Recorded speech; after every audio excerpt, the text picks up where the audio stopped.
Hello and welcome to another edition of Grandstanders Live. I'm your host, Scott Kerman, and I'm joined by my usual cohorts, the Professor, Russ Stevens, Uncle Joe McLaughlin, and he's JP's first son, Tim Hoey. Well, boys, we have another great show for you tonight, so let's get it started. We start with the Boston Celtics, 29 and 26, in fifth place in the Eastern Conference. That may not have sounded like music to our ears when the season started. It sure does now. They've come from the abyss. When you start talking about the New York Knicks and the Celtics in the same breath, playoff-wise, you know you're in trouble. Now they have a chance possibly to jump over Atlanta in the fourth position. At the very least, they're in a lot better shape than they were 2 weeks ago. So, if they had an award for most valuable tweet this year, I think Kendrick Perkins should get that. Yeah. For his level, he's the perfect guy. He carries the swagger, I think, where his word means something to these guys. And boy, did he call out Jason Tatum, deservedly so too. Tim, it's a great point. I hadn't thought of it that way. They don't have a former player as a coach, and Evan Turner is on the bench, but I don't think he has that kind of truck. It took Kendrick Perkins from a mile away to light a fire under these guys. Yeah, look, Jason Tatum, we saw him on live against the 76ers, and he was disinterested. He was lazy. He wanted to play from the top of the key to the top of the key. He didn't want to even get close to the basket. That felt like the watershed moment. Is Jason going to grow up, or is he going to be a whiny baby? And he ended up growing up in the last. Watching him play reminded me of myself with a serious hangover, like playing my buddy one-on-one. You're just lobbing up the outside shots and just hoping the game ends. Joe, shouldn't Brad Stevens inspire Tatum, or does it take Kendrick Perkins and Marcus Smart and everybody else but Brad Stevens? Well, technically it's Brad's job, but he'll take all the help he can get. And Perk gave him what he needed.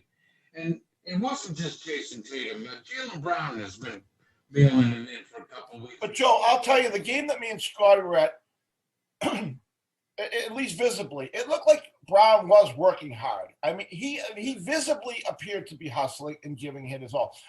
To see the body language of Jason Tatum in person in that game during the timeouts and when he was sitting on the bench, I should call it their cubicle that they sit in, it was hard to watch for me. His lack of interest, his lack of interaction with his teammates, it was not a good thing to see. Yeah.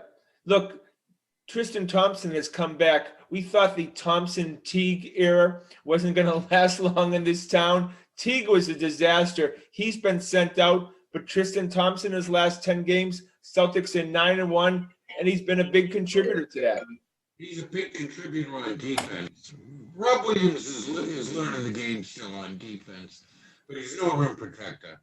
Yeah, he's playing defense, he's rebounding. He is a tough guy. I mean, he's got real toughness to him.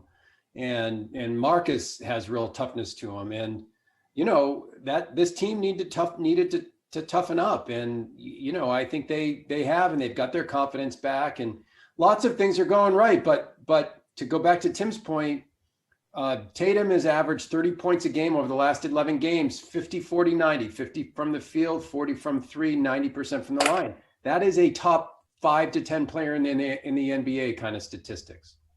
Yeah, look, he's the same age as Larry Bird was in Larry Bird's rookie season. Yeah. So, we've got to pump the brakes on this kid. He's still just a kid, and he will grow into the role, I think, of a huge leader, and maybe similar to Kobe Bryant. Rob Williams, the reason Daniel Tice is on the Chicago Bulls right now is because of Rob Williams' development. I still would like Tice to still be on this team. I really don't understand why he was sent away, but Rob Williams has taken the extra minutes. Well, I thought I was under the impression, guys, that Tice was being sent away so they could get a buyout player.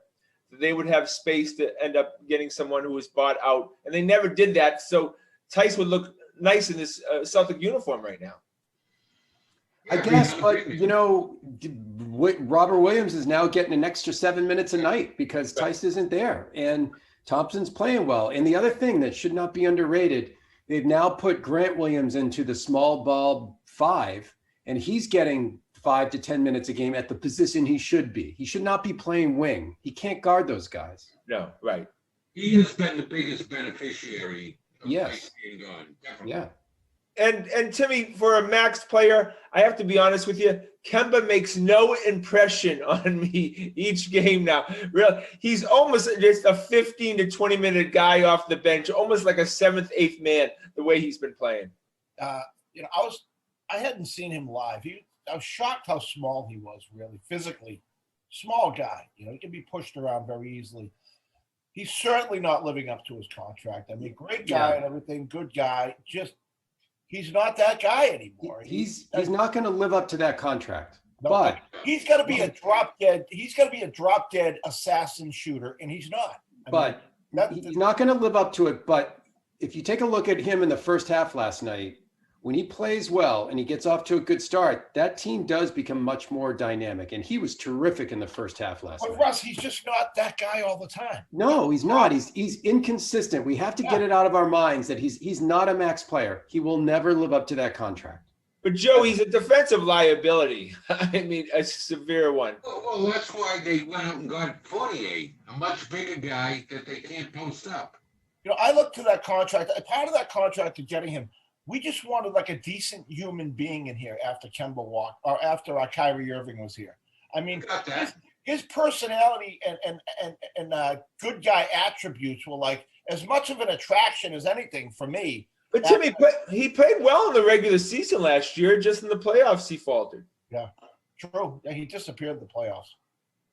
And that has to do, Russ, a lot with probably the knee injury. Yeah, I mean, look, they're nursing him through the year like the Red Sox nursed David Price. And, you know, we've seen this before. We've seen this story before. And they're just trying to get him to the playoffs. They never play a back-to-back game in the playoffs, right? They're going to play him 32 minutes a night. And they're banking on that he will be above average point guard in the NBA. That's about it on a consistent basis. That's about what we're going to get. Not even that far above average either. I have to be honest with you. He's the least point guard that I've ever seen in the NBA. I don't know where does he dish it off. He's a shooting guard if I've ever seen one. Oh. Right, but Joe, isn't he a shooting guard? Well, that's what I don't like his style of offense. Dribble, and he either passes it to Tatum or he takes the shot. You know, I'm not wild about that style of point guard. That's not my cup of tea. But that's neither here nor there because he is a solid player. It's just not my cup of tea. Look, Jason Tatum, Russ, does not get. He basically takes the ball from the guard or the guy who brings it up, and then he shoots. I mean, that's his offense. No matter how far away he is either. Yeah, they're not swinging the ball around and then getting back to Jason for a shot. Let's give him let's take a look. If we could isolate the last 4 or 5 games when they've started to play better, we've seen changes. Kemba's penetrating, kicking it out. There's much more. The big difference in Jason Tatum's game is that he started to take it to the rim 5 games ago. Right. Been to the foul line more often in the last couple of weeks than he was the whole season before. Right. If this is the offense that we're seeing now, I don't think they're going to win the championship. I don't think they're even going to get to the Eastern Conference Finals. But this is a competitive team that is in if not the first tier, just below the first tier of Eastern Conference teams. A fourth or fifth seed. Fourth or fifth seed. Look, they need nice matchups. They need, like they had last year, they need a pathway that doesn't tax them. You know, very difficult to play Milwaukee, Philadelphia, and New Jersey to get to the finals. No shot. Well, they just do not match up. They have no answer for the big man for Philly. There, no answer at all. Yeah, but no one does, right? No one really has an answer for him. He's an MVP candidate for a reason. The Denver Nuggets do. That's about it. And they just lost Murray for the season. Yeah, they're pretty much done. Yeah. Guys, we talked about Romeo Langford. There was a rumor that he wasn't alive any longer, which means he was dead about 2 weeks ago. But he is alive. We've seen him. Timmy and I saw him live. And what we saw from him He was last one of year, the best players on the floor that He night. was that night, Joe. He was. but what we saw from him last year, guys, was a young guy who could play defense. And we could see the difference of a young guy like an Nesmith who can't play any defense. So you could see that he had that skill set, and that's carried over now to the minutes that he's played. Yeah, I mean, he can come in and play. He can give you a 5-minute spurt, put him on a good player, and he'll give you something. He is a massive liability on offense. And when Fournier gets back, you're going to see Romeo's minutes go down to 5 to 10, and probably he'll take another 5 or 10 from Grant Williams, because there's only so much offensive liability that you can accept. He's just not a good offensive Scotty, player. would you agree in that Philly game he was probably the most impressive on the Absolutely. We thought that they lacked athleticism in that game, and Romeo Langford was the guy that seemed to bring that against the 76ers. I don't even know, guys. I'm going to ask you this question. What is Romeo Langford? Is he a guard? Is he a small forward? What exactly is his position? He's a backup to Jaylen Brown. So he's a small forward. Yeah. He's a wing. Wow. Backup to Jaylen Brown. A lot of wings. Looks awful undersized. Doesn't seem to play that game. And like you said, Russ, does not have the offensive ability to. Yeah, I mean, if his offense doesn't get better, and by the way, guys' offense, like Marcus Smart's offense has gotten significantly, I mean, as erratic as he is, he's a much better offensive player now than he was when he started, right? Yeah. So it can happen. But Romeo looks like he has the body of a guard. yeah, he's not as tall as Brown, but he's a wing. He's probably a guy, he's a wing who's going to play 20 to 25 minutes a night unless he can learn how to shoot a 3-pointer. He's never going to. No, wing, you better be able to shoot the ball. He can learn to shoot. We've seen guys like Avery Bradley and Marcus Smart. Yeah. Had nothing, no shooting ability whatsoever. Can now play the game. Grant Williams shoots 3-pointers. That's all you need to know know that. He's starting to look like the playoff Grant Williams. Shemmy. Let's pump the brakes a little bit. It's tough to watch Grant Williams on the court. To be honest with you, I don't. I don't see Again, it. I had big aspirations for him coming out of the draft. I was happy the Celtics drafted him. I thought he was going to be Marcus Smart ×2, and he's not. Yeah. No, look. Here's the thing. They're playing harder. They're just playing harder, which is, thank God, because who could watch that crap anymore? That was unwatchable. It was unwatchable. Absolutely. All right. Before we finish the Celtics, we love him in Pritchard, but he has come back to earth. Yes, he has. Peyton Pritchard. We were pumping the brakes there. We wouldn't trade Peyton Pritchard for anyone. Wow. You know what, Peyton Pritchard? You know what? If I were Brad Stevens, I would never put Pritchard on the floor without Rob Williams, because those two are terrific together. Yeah. Pritchard needs that guy who could lob it up to, because otherwise he gets in the middle of the paint and he can't do anything. And the big brother behind him when he loses his man. Also, Peyton Pritchard likes to take 35-footers. I'd like to see him make just one, but he doesn't lack the confidence in that. Yeah, we'll see how he does next training camp. But Peyton Pritchard right now, I don't think is in the rotation in playoffs. I think they're going to be that tight. His minutes have suffered of late. Yeah. Absolutely. All right, boys, we go to the Boston Red Sox, the hottest team on the planet. I've called it. I told you it was going to be 90 games. Here we go. Timmy, I know we have a very large wager, so with odds, so I can't wait. But the fact is, there's been 3 guys who've been hot in this team when you talk about the regular lineup: Martinez, Vasquez, and Devers, and those 3 have carried them. I mean, Martinez might be the MVP of the league right now, right? He should extraordinary. Pretty early, though. It just shows you when you have big sluggers like that.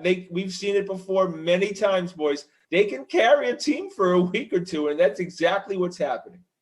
Well, you know what's happening too is they've got the base of these. They've got this core, as you said, Martinez, Devers, and Vasquez.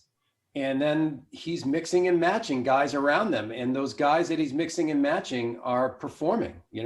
He gets something from Renfroe. He gets something from Gonzalez. He gets something from Hernandez. he's in the mode right now. Cora's in that I'm pushing all the right buttons mode. I mean, today with Verdugo's catch in the seventh inning, he flip-flopped Kiki Hernandez and Verdugo and put Verdugo into left field. And Verdugo makes the game-saving play. Yeah. And we still haven't heard from Xander. Xander's been pretty good batting average-wise, but no power, no RBIs. We know the back of his baseball card's going to look good. A guy like Bobby Dahlbeck, like you said, Russ, a Renfro. All you need is one or two other guys, a Gonzalez, to contribute during the course of the game. Your stars play well, you get good pitching, and now all of a sudden you have an 8-game winning streak. Right. You know what else that team does well is there's not a lot of strikeouts. It's not a strikeout home run team. They put the ball in play.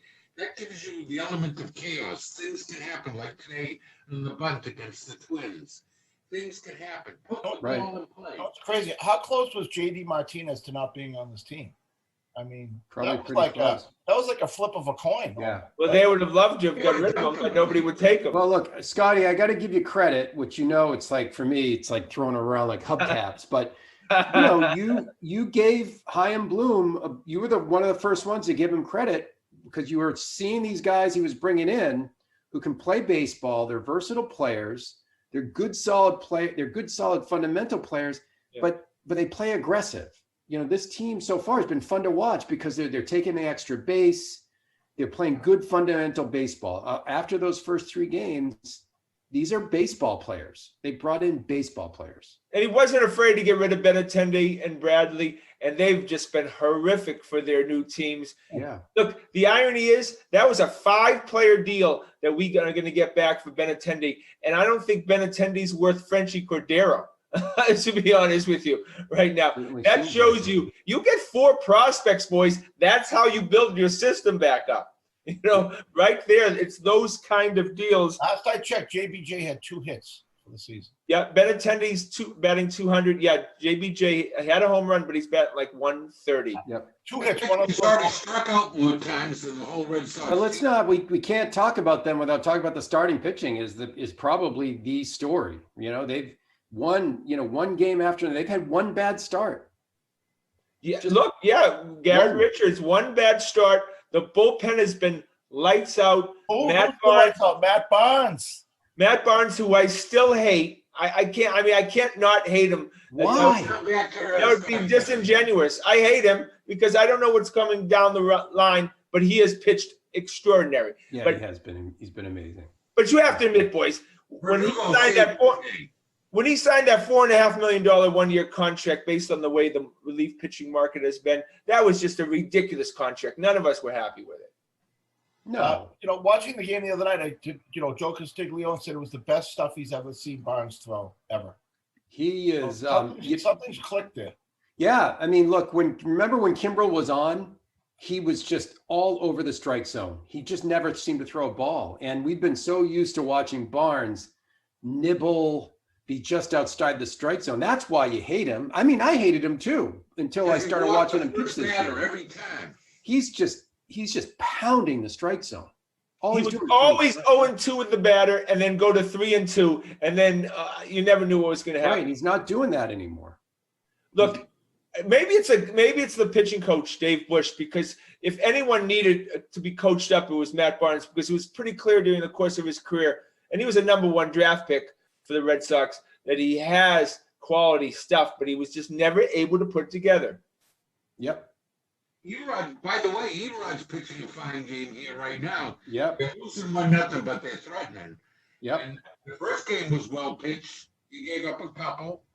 You really can't complain. They might sweep this doubleheader and only give up 3 runs. Wow, Joe, I like that here. Well, look, Red Sox have always had some good luck. Well, not always, but the last few Asian pitchers, Koji, Okajima, Tozawa. I mean, all we could ask. Now it's Sawamura. Russell, could you move aside a little so I can see the game? It's Sawamura, guys. So it's first and second. We're down 1-0. 1 out. Bobby Dahlbeck's up. Sawamura, guy's 33 years old, coming out of Japan League. We didn't pay a lot for him. another Heimblum find. You've got to give Heim credit. He found guys who can play, who can pitch, and they've got their salary structure back in shape. I don't know. Like, look, let's just enjoy it. You know what? Here's the thing. They're playing fun baseball. I'm enjoying baseball again. Last year was if I was John Henry and I was watching a team with like a tenth of the payroll that I was paying beat us, I would have done something similar with this, said, give me that guy who can take a tenth of what I'm paying and beat us. Yeah, I want to drink what he's drinking. Boys, he's doing the Belichick model. He's creating a great middle class. I mean, this is what he has. The Verdugos, the Gonzalez, the Frenchie Corderos, the Renfros. These are middle class. These are guys who are experienced Major League Baseball players who you're going to get a certain level of competence, and then you just mix them together with some stars, get good pitching. All of a sudden, you're putting yourself in the mix. Yep, that's exactly right. And look, Alex Cora is a scumbag. He's an absolute scumbag of all time. And if he had paid his true price, if he had spent 3 years sitting there stewing on what he had done, then I would be fine with him being the manager of the Red Sox. But until that happens, which it's not going to be, I don't. Can I just let me just ask you one question? He got they gave him the penalty. He served the penalty, and he's been repentant about what he did. He's been very apologetic about it. It's not his fault they only gave him 1 year. He has to come on his knees up on Mason Terrace. A written apology. Look, I'm rooting for him. Look, Alex Cora has some level of competency. I understand as a manager. He does relate to the players. They're very happy to have him there. But no matter what, he's still a scumbag. It's like watching Albert Bell play for your team. You want him to hit a home run, but you just know he's a piece of crap. Not that bad. What level of success would he need to have, or what would he need to do to sort of get back into your good graces? Win that bet with Tim. No. Did we make the official bet, Scotty? No, we didn't. We'll talk about it after the show. I don't know. I would like him to be more contrite. I would like him to say that he takes full responsibility for it. I don't think he has. I don't think anyone in that Houston Astros organization at that time took full responsibility. It was an egregious foul for sure, And I agree with Scotty. The punishment did not fit the crime. And it's not too late for Rob Manfred to take that World Series title away from him. I'm not even joking. Seriously. I mean, he can do that anytime, and that'll bring a lot of fans back. Because if you didn't think that hurt baseball, then you're crazy. Crickets. All right. All right. All right. No. All right. Fine. Okay. You guys don't think so. All right. Patriots. Julian Edelman. Thank God he retired, because I could not watch. I mean, this guy. Everybody loves him. Obviously, great personality. Fantastic wide receiver. But I couldn't watch Julian Edelman play anymore. I felt like he was going to be taken away in a gurney. Yeah. It was. It had reached the point where. It had reached the point where you were just, every time he caught the ball, you're just hoping that he would go down. Yeah. I mean, this is a guy that no player that I remember, even including Wes Welker, took more hits on the field, clear hit, like almost death shots than Julian. It's a punishing position here. A little guy going up against linebackers. Those are big guys, 250, 260. Him and Walker are going to be crippled when they're 40. Yeah, what a terrific player to survive though. Yeah, I mean, terrific player to root for. I mean, got to be one of the most clutch athletes in Boston history, right? Yeah. Well, Troy Brown, I just want to mention, Joe, he didn't take 1/10 the hit. No. But maybe that's why, he was just as effective, just as productive as those guys, but he managed not to get hurt. Well, I met Troy. I managed to go through their whole careers basically without really getting hurt. I met Troy Brown in person. I patted him on the back. It was like patting a cement wall on the back. Yeah. He He might have been, not really tall in stature, but let me tell you, he's a big guy. Yeah, I think Solid guy. they played different games too. Yeah, Edelman played a game for which, look, they're going to talk for the next 50 years. He's a Julian Edelman type. That's right. I mean, this guy created a situation like that. Yeah, he superseded Welker, right? Yeah. It was hard to imagine somebody out Wes Welkering Wes Welker, and then Julian Edelman did. And now Edelman is the guy, right? Yeah. You'll compare all these slot receivers. More like agility to his body. Yeah. He can contort himself differently than Welker could. Well, the big issue on Twitter that night that he retired was, is Edelman a Hall of Famer? Look, the history of the NFL they've treated wide receivers very poorly. It took forever for Art Monk, who had the most receptions at the time, to be in the Hall of Fame. They screwed Terrell Owens in the first year. They didn't even put him in. And I just think Edelman's not going to get to the Hall of Fame. Yeah, well, he doesn't have the credentials. When Edelman was in his peak, he was as important as Gronk was. He was as important as anyone to this offense was. Brady. Hall of Fame. Yeah, he's a right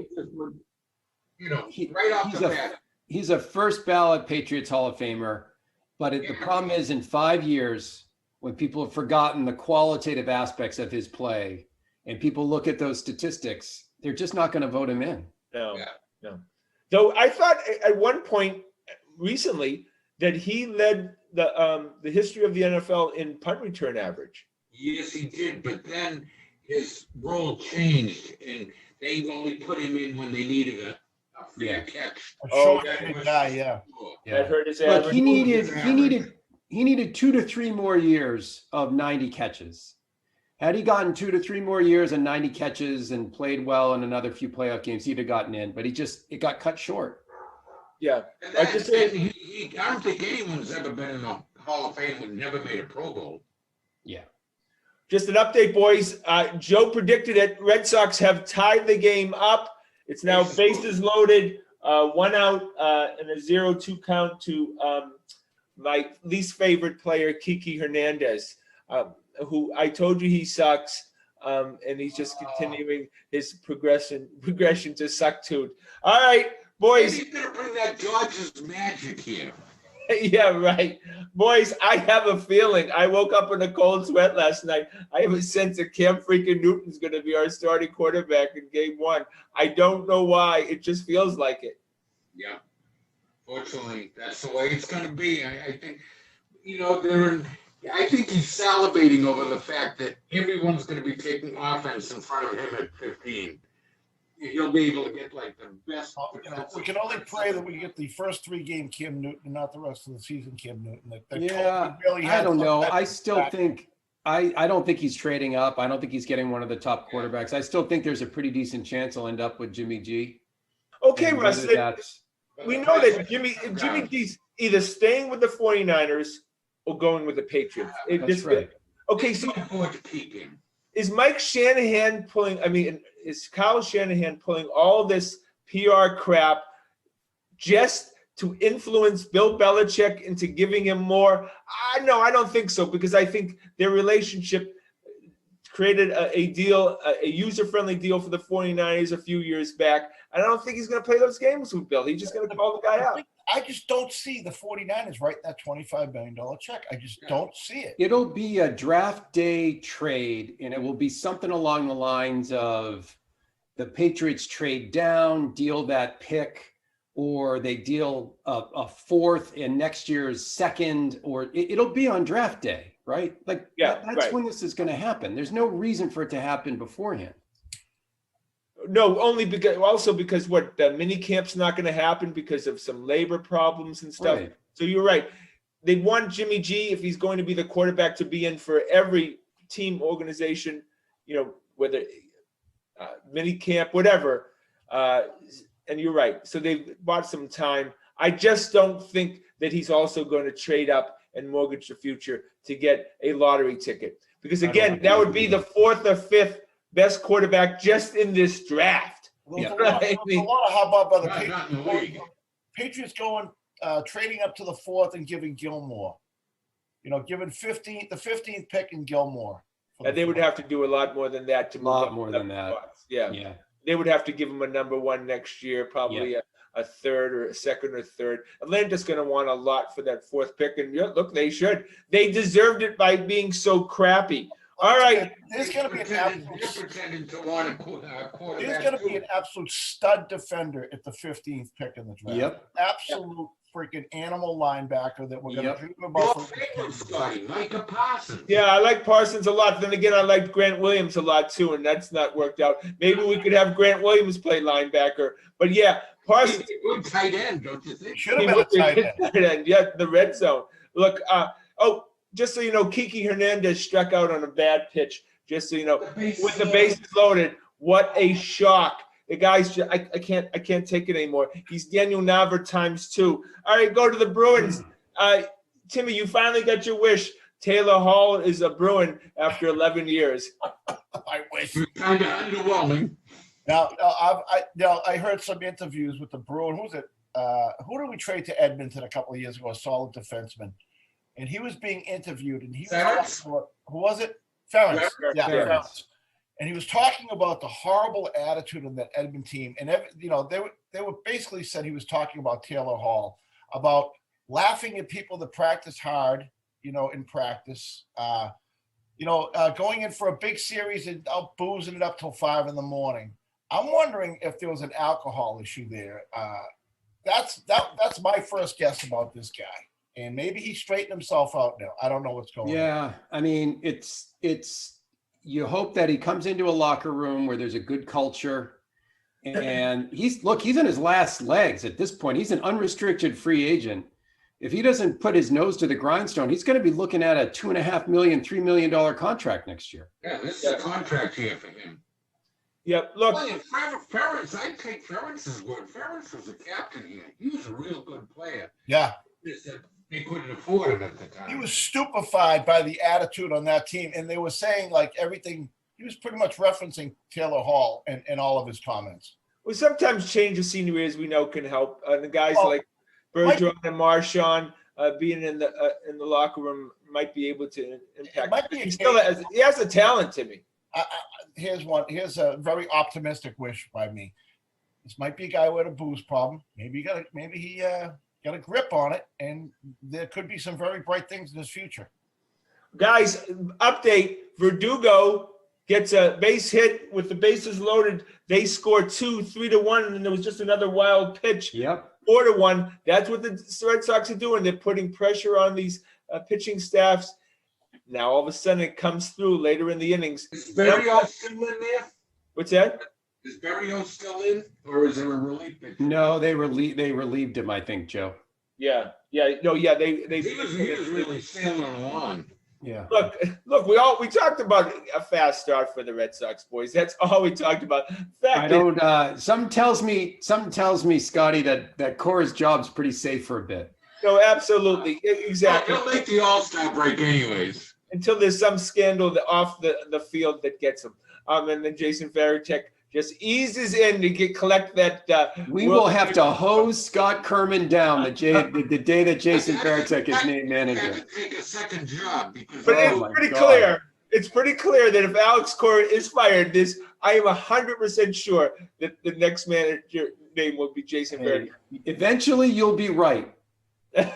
Yeah, right. Exactly. I'd like to win one before then. All right. Guys, Mike Riley looked like a great pickup for the Bruins from the Senators. Anytime you can get a solid defenseman, I'm all for it.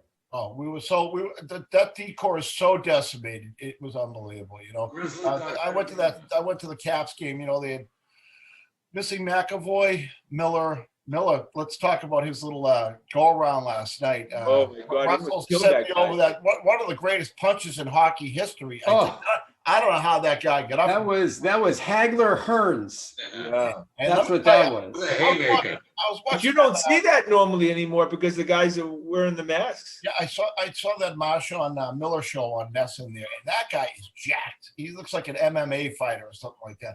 Miller is a big dude, and boy, for the fans out there, if you haven't watched it, go on YouTube and pull it up because it was one of the great shots of all time in NHL fights. Well, you have to hand it to Sweeney for keeping him on the roster. I mean, it's been it's been a long time, and them been paying him. Not a lot of production. Right, but they knew they were going The other night there was no Paolo, McAvoy, Grizzlick, and whoever else. Right. Yeah. So we had a coin anchoring the power play. I think it was his second NHL game. Yeah. Hey guys, what do you think of Lazar? The ball. You can take him out of there. Lazar's he's not impressing me at all. No, so was he like a throw-in on the deal? I don't know. I mean, Yeah, it was a throw-in. Fourth line guy. I'm sorry, I got the name wrong. Lazar didn't look bad. Not bad. Yeah, I don't mind him. Yeah, I don't mind him. He'll play. He'll play and he'll contribute. Did Sweeney do enough? He did as much as he could, I think. You know what? The fact that he got a guy with a high potential for a second-round pick, I didn't want him to trade another first-rounder because this team still may not be good enough to win, a Stanley Cup. But if he had sold everything just to get one shot, how bummed would we have been? Yeah, I think getting Taylor Hall as our for second-round pick is about. It could pan out very nicely. Right. There is some good potential in this trade. Yeah, and all of a sudden, if Hall works out and things are going well, they could re-sign him, and that would be very good.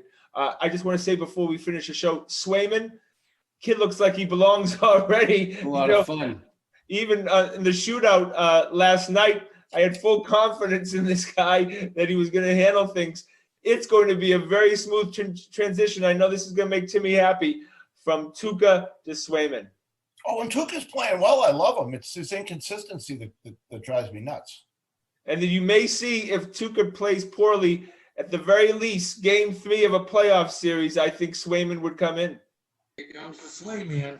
Right? And that's always fun when rookie goalies play in the playoffs. You never know what you're going to get. Mike Moffitt. The kid that this is Tuukka's contract here too. He doesn't have a contract next year. Yeah, I think he's going to retire. I don't think he likes hockey anymore. So what we had for backup in the playoffs to Tuukka too, and that did not look too good last year. Yeah, he still has his communion money, as Joe would say. All right, boys, well, that's our show for tonight. I want to thank everyone behind the scenes, of course, Corbin. I want to thank the fellas. Please check us out on our website at thegrandstanders.com and tune again next Wednesday night at 6:30 for another edition of Grandstanders Live.